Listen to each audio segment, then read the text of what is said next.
SPG special production group SPGக்காக தனியா ஒரு சட்டத்தை கிரியேட் பண்ணாரு ராஜீவ் காந்தி.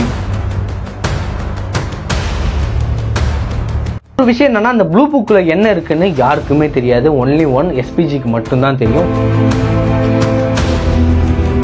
அந்த குட்டியான பிரீஃப் கேஸ்ல என்னதாங்க இருக்கு, அதுக்குள்ள இருக்கிற சீக்ரெட் தான் என்னன்னு பார்க்கும்போது, அதாவது SPGயோட மோட்டோவே என்னன்னு பார்த்தோன்னா பிரேவரி, டெடிகேஷன், ப்ரொடக்ஷன். இதுதான்.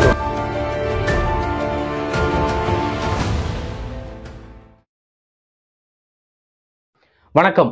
SPG ஸ்பெஷல் ப்ரொடக்ஷன் குரூப் பிரதமரை பாதுகாக்கக்கூடிய ஒரு பவர்ஃபுல்லான இன்டெலிஜென்ஸான ஃபோர்ஸோட ஹிஸ்டரி, சீக்ரெட்ஸ், ட்ரைனிங், SPGல எப்படி ஜாயின் பண்றது, SPG கையில ஒரு பிரீஃப் கேஸ் இருக்கும், அதோட சீக்ரெட்ஸ், இப்படி எல்லாத்தையும் டீடைல்டாவும் சிம்பிளாவும் இந்த வீடியோல பார்க்க போறோம். வீடியோவை ஃபுல்லா பாருங்க. இந்த SPGயோட ஸ்டோரி எங்க ஆரம்பிக்குதுன்னா 1984லங்க. அந்த 1984ல தான் இந்திரா காந்தி சுட்டு கொல்லப்படுறாங்க. ஸோ இதுக்கப்புறம் எந்த பிரதமருக்கும் இந்த மாதிரி அசம்பாவிதம் நடக்கக்கூடாதுன்னு முடிவு பண்ணி பிரதமரை ஸ்பெஷலா பாதுகாக்கிறதுக்காக பவர்ஃபுல்லான இன்டெலிஜென்ஸான முக்கியமா விசுவாசமான ஒரு ஃபோர்ஸை உருவாக்கணும்னு முடிவு பண்றாங்க. ஏன் முக்கியமா விசுவாசமான சொல்றேன்னா, இந்திரா காந்தியை சுட்டு கொன்னதே அவங்களோட பாடி கார்ட்ஸ் தான் 2 பேரு, சத்வந்த் சிங், பீன் சிங்ங்கிறவங்க. ஸோ இதுக்கப்புறம் இந்த மாதிரி எதுவுமே நடக்கக்கூடாதுன்னு முடிவு பண்ணி SPG கிரியேட் பண்றாங்க. யாரு உருவாக்குறாங்கன்னா, இந்திரா காந்தி இறந்த பிறகு பிரதமரான ராஜீவ் காந்தி SPGயை 1988ல உருவாக்குறாரு. ஃபர்ஸ்ட் ஒரு கமிட்டி போட்டு ஸ்பெஷல் டாஸ்க் ஃபோர்ஸ்னு ஒன்று கிரியேட் பண்ணாங்க. அது ஒரு 800 மெம்பர்ஸ் இருந்தாங்க. அதுக்கப்புறம் ஒரு கமிட்டி போட்டு கடைசியா உருவாக்குனது தான் SPG. இந்த SPGக்காக தனியா ஒரு சட்டத்தை கிரியேட் பண்ணாரு ராஜீவ் காந்தி. 1988 SPG ஆக்ட்னே ஒன்று கிரியேட் பண்ணி அதோட முக்கிய குறிக்கோளா இருந்தது என்னன்னா, பிரதமரோட பாதுகாப்பை மட்டும் உறுதி செய்வது அதோட முக்கிய நோக்கமா இருந்தது. ஆனா அந்த சட்டத்தை அவர் கிரியேட் பண்ணும்போது ஒரு தப்பை பண்ணிட்டாருங்க. என்னன்னா, இந்த சட்டத்தை உருவாக்கிட்டு 1989ல அவரு தோத்துறாரு, முன்னாள் பிரதமரா மாறுறாரு. சோ அதுக்கப்புறம் 1991ல இவரையும் கொல்றாங்க. ஸோ என்ன தப்பு பண்ணிருக்காருன்னா, 1988ல இந்த சட்டத்தை கிரியேட் பண்ணும்போது பிரதமரோட உயிரை மட்டும் பாதுகாக்கிறது SPGயோட நோக்கமா வச்சிருந்தாரு. அவர் ஆனா முன்னாள் பிரதமரையோ இல்ல அவங்களோட ஃபேமிலியோ பாதுகாக்கிற மாதிரி அந்த சட்டத்தை கிரியேட் பண்ணல. ஸோ அதுக்கப்புறம் தான் 1991ல புதுசா ஒரு அமெண்ட்மெண்ட்டை கொண்டு வந்து முன்னாள் பிரதமரும் சரி, இப்ப இருக்கிற பிரதமர், அவங்களோட ஃபேமிலி, இவங்களோட ஃபேமிலி எல்லாத்தையும் ப்ரொடெக்ட் பண்ணணுங்கிறது தான் SPGயோட சட்டமா கிரியேட் பண்ணாங்க. அதுலேருந்து 28 வருஷம் கழிச்சு 2019ல புதுசா ஒரு SPGல அமெண்ட்மெண்ட் கொண்டு வராங்க.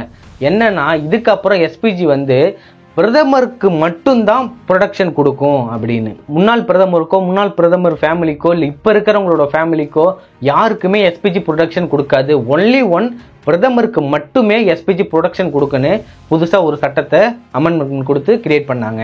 இந்த SPGங்கிற சட்டத்தை உருவாக்குனது மட்டும் இல்லாம இவங்களுக்குன்னு ஒரு புரோட்டோகால் புக்கு கொடுக்குறாங்க. அதுக்கு பேர் என்னன்னா ப்ளூ புக்னு சொல்றாங்க. இந்த ப்ளூ புக் படிதான் பிரதமர் வந்து எங்க போகணும், எங்க வரணும், எந்த வழியா போகணும், எந்த சேர்ல உக்காரணும், எந்த மீட்டிங்ல எந்த சைடா போய் எங்க உக்காரணும், யார் யார் அவங்க பக்கத்துல உக்காரணும், இப்படி எல்லா புரோட்டோகால்ஸ் டீடைல்ஸும் அந்த ப்ளூ புக்ல தான் கொடுத்துருப்பாங்க. அதுபடிதான் நம்ம பிரதமரை கூட்டு போறது வர்றது எல்லாமே ப்ரொடக்ஷன் வந்து கொடுக்கறது SPG பண்றாங்க. ஸோ டெல்லியில இருந்து தமிழ்நாட்டில் நடக்கிற மிகப்பெரிய பொதுக்கூட்டம் வரைக்கும் எல்லாத்துக்கும் ஒரு சீக்ரெட்டான ப்ரொடக்ஷன் கொடுக்கறது யாருன்னு கேட்டா இந்த SPG தான். இன்னொரு விஷயம் என்னன்னா, அந்த ப்ளூ புக்ல என்ன இருக்குன்னு யாருக்குமே தெரியாது. ஒன்லி ஒன் SPGக்கு மட்டும்தான் தெரியும். ரொம்பவே சீக்ரெட்டானது அந்த ப்ளூ புக். ஸோ SPG ஆன பிறகு அவங்களோட ட்ரைனிங் எப்படி இருக்குன்னு பார்த்தோன்னா அது ரொம்பவே கடினமானதுங்க. ஸோ ஃபர்ஸ்ட் அவங்களோட ட்ரைனிங்ல எது ரொம்ப முக்கியமா இருக்குன்னா, ஆயுதங்களை சிறந்த முறையில் கையாள்வது எப்படி. ஃபர்ஸ்ட் அவங்க என்ன மாதிரி ஆயுதங்கள் யூஸ் பண்றாங்கன்னா, அவங்களுக்கு Glock pistols, F1 Herstal rifles, Heckler and Koch MP5 போன்ற அட்வான்ஸ்டு துப்பாக்கிகளை கையாள்வதை பற்றியே பயங்கரமான பயிற்சி கொடுக்கப்படுது. இந்த வெப்பன்ஸை பத்திலாம் அடுத்தது உங்களுக்கு டீட்டெயில்டா சொல்றேன். அதுக்கப்புறம் என்ன ட்ரைனிங் இருக்குன்னா மார்ஷியல் ஆர்ட்ஸுங்க. உலகத்தில் இருக்கிற எல்லா மார்ஷியல் ஆர்ட்ஸும் SPGக்கு சொல்லித்தரப்படுகிறது. அதுக்கப்புறம் என்ன ட்ரைனிங் கொடுக்குறாங்கன்னா ஃபிட்னஸ் அண்ட் எண்டூரன்ஸ், அதாவது உடம்ப ஒரு சாதாரண மனுஷனா இல்லாம ஒரு இரும்பு மனிதனை போல ஆக்கிறதுக்கான ட்ரைனிங்கை கொடுக்குறாங்க. அதுல முக்கியமா ரன்னிங், வெயிட் தூக்குறது, வெயிட்டை தூக்கிட்டு ரன்னிங் போறது, இப்படி ஏகப்பட்ட ட்ரைனிங் அடங்குதுங்க. இதுக்கப்புறம் என்ன ட்ரைனிங் கொடுக்குறாங்கன்னு கேட்டா வெறும் பிசிக்கல் மட்டும் கிடையாதுங்க. அவங்க மென்டல் ஸ்ட்ரென்த் பண்ணவும், மென்டலி அவங்கள ஸ்ட்ரென்த்னா ஆக்கிறதுக்காக, மைண்டை ஷார்ப்னஸா ஆக்கிறதுக்காக பல ட்ரைனிங் கொடுக்குறாங்க. அதுல முக்கியமா காமா அமைதியா இருந்து ஒரு விஷயத்தை எப்படி கையாள்வதுங்கிறத சொல்லி தராங்க. அதாவது ஒரு கூட்டமே அவங்களை அடிக்க நெருங்கினாவும் அதை ரொம்பவே சிம்பிளா ஹேண்டில் பண்ணிடுவாங்க. அமைதியா இருந்து அவங்களை எப்படி அட்டாக் பண்றதுன்னு பார்த்து ரொம்பவே சைக்காலஜிக்கலா திங்க் பண்ணி அந்த விஷயத்த சரி செஞ்சிருவாங்க. இப்படி மென்டலி ஒரு சூப்பர் ஹியூமனுக்கான ட்ரைனிங் கொடுக்கப்படுதுங்க. அதுக்கப்புறம் கொடுக்குற ஒரு சூப்பர் ட்ரைனிங் தாங்க எனக்கு ரொம்பவே பிடிச்ச ட்ரைனிங். அது என்னன்னா டிரைவிங் ஸ்கில்லுங்க. டிரைவிங் ஸ்கில்ல வண்டி ஓட்டுறது ஒரு விஷயமா அப்படின்னு கேட்கலாம். பட் சாதாரண ட்ரைனிங்ல ஒரு ரேசரை மிஞ்சற அளவுக்கான ட்ரைனிங் கொடுக்கப்படுதுங்க டிரைவிங்ல. அதாவது ஆர்மடு வெஹிக்கிள்ஸை ரொம்பவே ஸ்பீடா ஓட்டுறதுக்கான ட்ரைனிங் கொடுக்கப்படுதுங்க. வெறும் ஸ்பீடா ஓட்டுறதுக்கு மட்டும் கிடையாது, அவங்களுக்கு சைக்காலஜிக்கலா சில ட்ரைனிங் கொடுக்குறாங்க. அது மூலமா தான் அவங்க ஸ்பீடாவும் ஓட்டுவாங்க, அதே டைமும் மென்டலி கரெக்டாகவும் இருப்பாங்க. இப்படி டிரைவிங்ல எல்லா வெஹிக்கிள்ஸும் எப்படி ஓட்டுறது, ஸ்பீடா ஓட்டுறதுங்கிறதான ட்ரைனிங் ரொம்பவே சூப்பரா கொடுக்கப்படுது. இதுதான் ரொம்பவே இன்ட்ரெஸ்டிங்கான விஷயங்க. என்னன்னா எஸ்பிஜி என்னென்ன வெப்பன்ஸ்லாம் வச்சிருக்காங்கன்னு பார்க்கும்போது ஒன்று ஒன்றா இப்போ பார்ப்போம். ஃபர்ஸ்ட் அவங்க கேரி பண்ணியிருக்கிறது கிளாக் 17 and 19 பிஸ்டலுங்க. இதை நம்பூர்ல வல்லரசு துப்பாக்கின்னு சொல்லலாம். இந்த துப்பாக்கியை தான் எஸ்பிஜி எப்பவுமே கையில வச்சிருக்காங்க. பிகாஸ் இது ரொம்பவே லைட் வெயிட்டடு, ரொம்பவே துல்லியமா அட்டாக் பண்ணக்கூடியது. ரெண்டாவது F1 ஹெல்ஸ்டல் F200 ரைபிள்ஸ். குயிக்கா ஒரு ஆக்ஷன் எடுக்கிறதுக்காக இந்த அசால்ட் ரைபிள்ஸை யூஸ் பண்றாங்க. மூணாவது ஹெக்லர் அண்ட் கோச் MP5ங்கிற துப்பாக்கியை யூஸ் பண்றாங்க. இது ரொம்பவே நெருக்கமா இருக்கிறவங்கள டக்குன்னு ஷூட் பண்றதுக்காக இதை துப்பாக்கி யூஸ் பண்றதா சொல்றாங்க.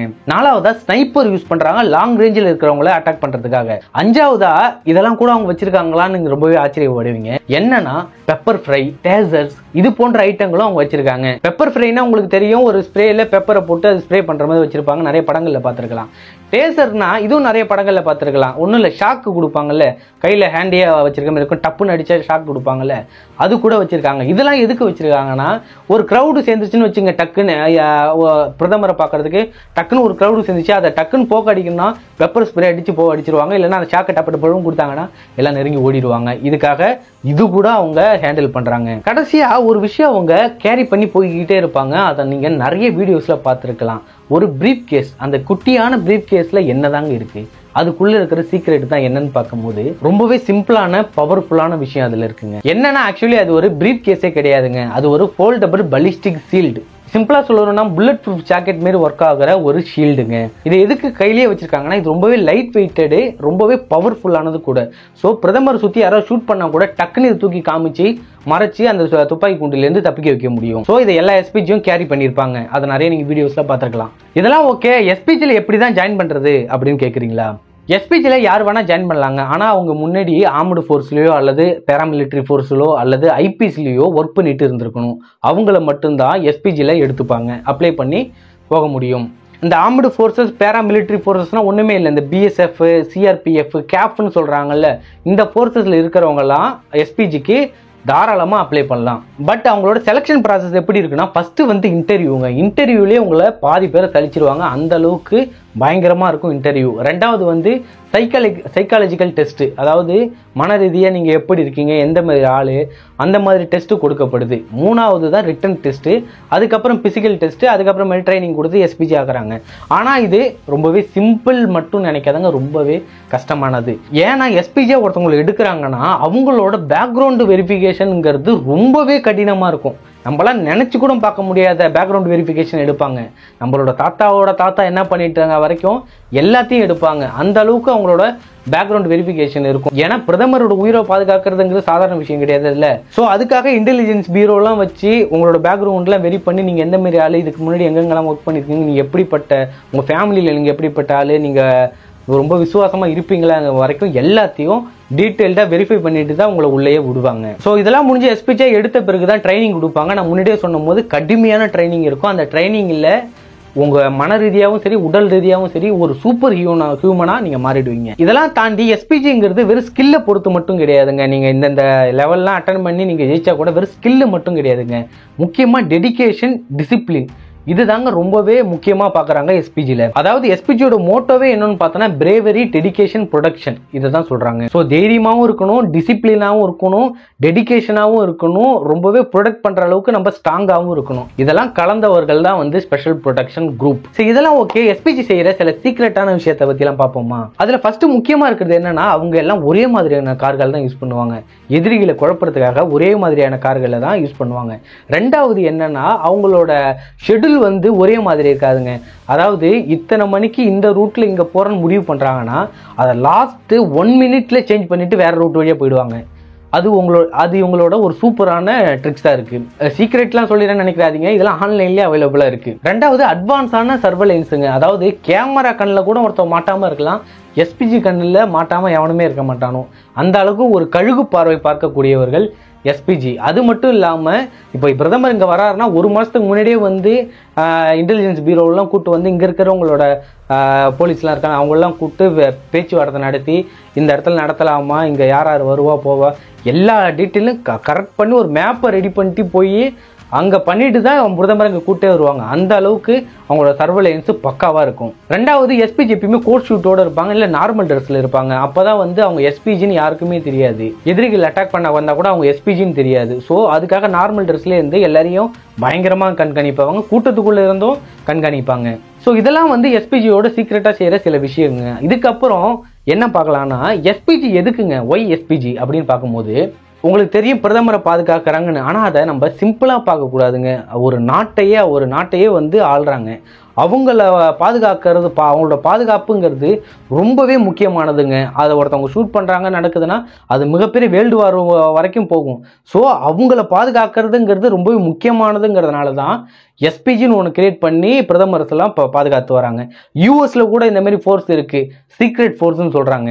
அந்த யூஎஸ்ல இருக்கிற சீக்ரெட் ஃபோர்ஸுக்கு நிகரான ட்ரைனிங்லாம் கூட நம்மளோட எஸ்பிஜி கொடுக்கப்படுதுங்க. எஸ்பிஜி வந்து அவங்களோட பவர், இன்டெலிஜென்ஸ், ஸ்ட்ராட்டஜி இப்படி எல்லாத்துலேயும் சிறந்து விளங்குறாங்க. இந்த மாதிரி நாட்டை ஆள்ற பிரதமரை பாதுகாக்க நீங்க விரும்பினீங்கன்னா நீங்க கூட ட்ரை பண்ணலாம், எஸ்பிஜியா கண்டிப்பா ஆக முடியும். ஸோ எஸ்பிஜி பத்தி நம்ம டீட்டெயிலா பார்த்துட்டோம்னு நினைக்கிறேன். இந்த வீடியோ உங்களுக்கு பிடிச்சிருந்தா மறக்காம லைக் பண்ணுங்க, உங்க ஃப்ரெண்ட்ஸுக்கெல்லாம் ஷேர் பண்ணுங்க. இந்த மாதிரி வேற ஏதாவது வீடியோ வேணும்னா கமெண்ட்ல சொல்லுங்க. இந்த மாதிரி நிறைய வீடியோஸ் பார்க்கணும்னா இந்த சேனலை மறக்காம சப்ஸ்கிரைப் பண்ணுங்க. ஸோ அடுத்து இந்த மாதிரி ஒரு சூப்பரான வீடியோவில் சந்திக்கிறேன். Until then bye from Sakthi.